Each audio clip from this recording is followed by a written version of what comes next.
повторно се гледаме. Денеска ќе зборуваме за врски. Мислам на оние со потрошувачите.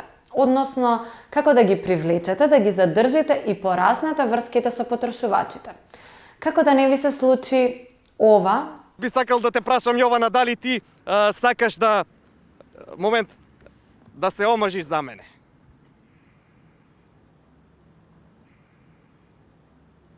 За вашиот бизнис. Тука се прашуваме како ќе ги придобиам потрошувачите, како ќе ги задржам и како ќе ги растам односите со потрошувачите. Тоа е како двустрана инка.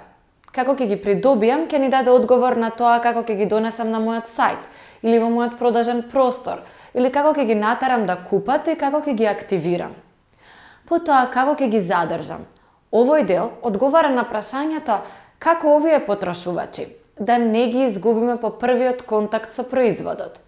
А третото прашање одговара на тоа како да ги пораснам односите со моите потрошувачи и како што веќе кажавме и во првото видео, тука одговараме на тоа како да ги натераме потрошувачите да купат повеќе или повеќе да го користат нашиот производ. Овие процеси се различни за физички и за дигитални продукти, се разбира. Постојано повторуваме дека треба да ги привлечеме, задржиме и растеме односите со потрошувачите. Но овие работи се однесуваат на луѓе, на човечката природа, а не на некои апстрактни идеи. Треба да разбереме која е личноста, односно кој е архетипот на личноста која сакаме да ја привлечеме. Која е нивната улога? Кои се тие? Како купуваат, какви навики за купување имаат? Што им е важно?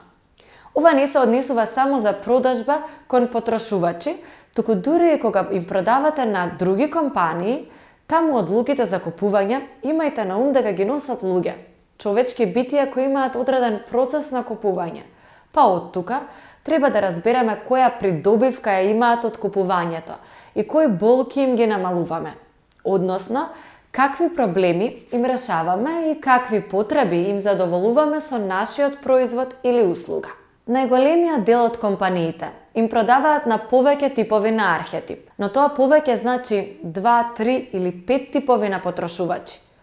Ако создадете 20 типови на архетип како нова компанија, најверојатно треба да ги дефинирате подобро. Ставете слика од архетипот, како профилна замислена личност на вашиот зид или на постер. Објаснете ги неговите специфики.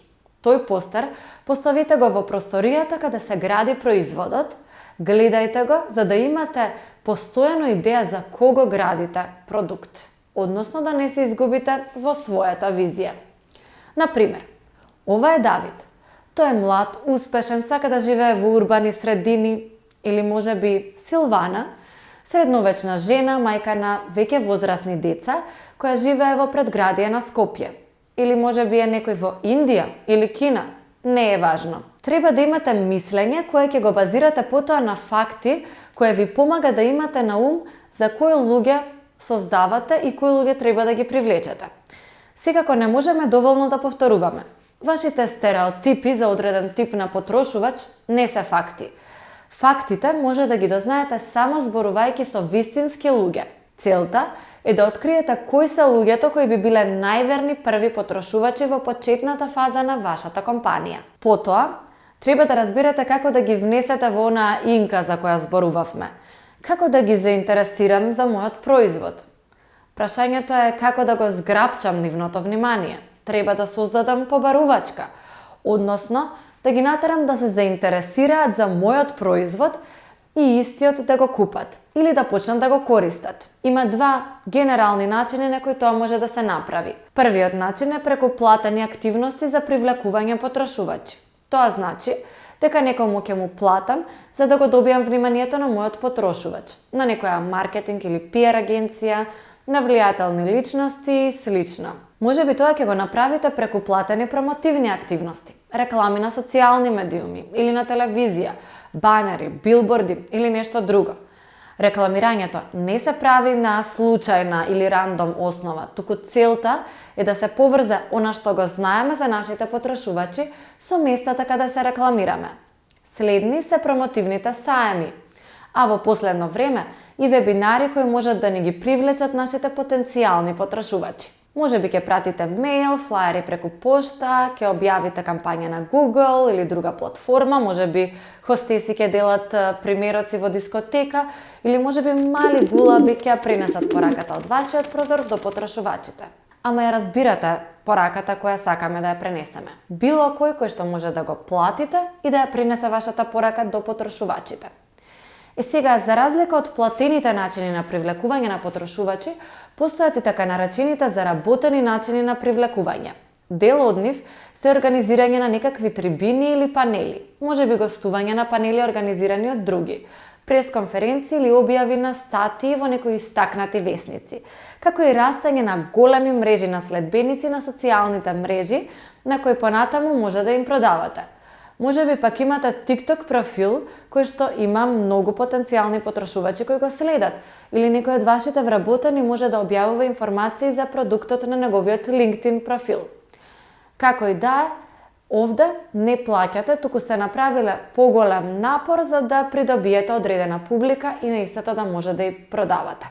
Можеме да ви објаснуваме како да ги привлечете потрошувачите уште долго, но мислиме дека тоа најдобро ќе го направат тие успешни македонски претприемачи кои имаат совладано и свртено играта на привлекување, задржување и растање на потрошувачи за својот бизнис.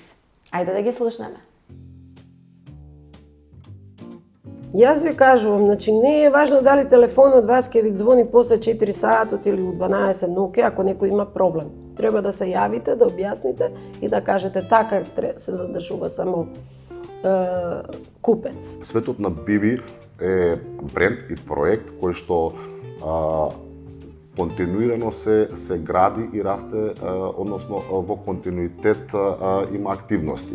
Тоа значи, за да се задржи целото внимание на постоечките приврзаници или веќе стекнатата публика на самиот бренд, ние во континуитет правиме многу нови производи, постојано продуцираме нова содржина и она што е најважно како релација, целиот тој бренд и концепт е практично создавање на една емоционална врска на крајните потрошувачи кон брендот и производите на самиот бренд. Најчесто како форма користиме настани, преку кои ги остваруваме тие емоционални контакти. Сите тие кои што се присутни се верни фанови и покрај верно што го следат целиот развоен процес на брендот, тие индиректно и придонесуваат во одржувањето на брендот затоа што купуваат и соодветно производи и користат услуги од светот на Биби. Нели, нашите потрошувачи имаат одредени карактеристики, меѓутоа во таа заедница, во тоа комјунити вклучуваме луѓе кои што не значи дека се наши корисници, меѓутоа може да придонесат со дополнително знаење или ресурси, кои што овие наши корисници би ги искористиле за останати проблеми, што не значи дека ние ги решаваме со нашиот продукт. И сметам дека ова е многу битно затоа што проблемот што ние го решаваме како производ може да си го решат и на други платформи, на други места, со други производи. Меѓутоа доколку успееме да изградиме оваа заедница успешно, тоа нема да може лесно да се реплицира и да се најде на други места. Ако имате приод дека купувачот е најважен, секогаш ќе успеете. Во Бај компјутер е лесно корисникот да почне да ја користи, но многу е тешко да излезе од неа, бидејќи секој си ја става својата историја на вожњи. Обично корисниците кои доаѓаат во нашата апликација остануваат да ја користат подолго време. Се надеваме дека научивте доста од ова видео и од практичните примери кои ги споделивме. Затоа што нашиот следен предизвик ќе биде да ги предвидиме начините преку кои можеме да заработуваме, продавајќи им на нашите клиенти, или како да течат приходите кон нашиот мал стартап.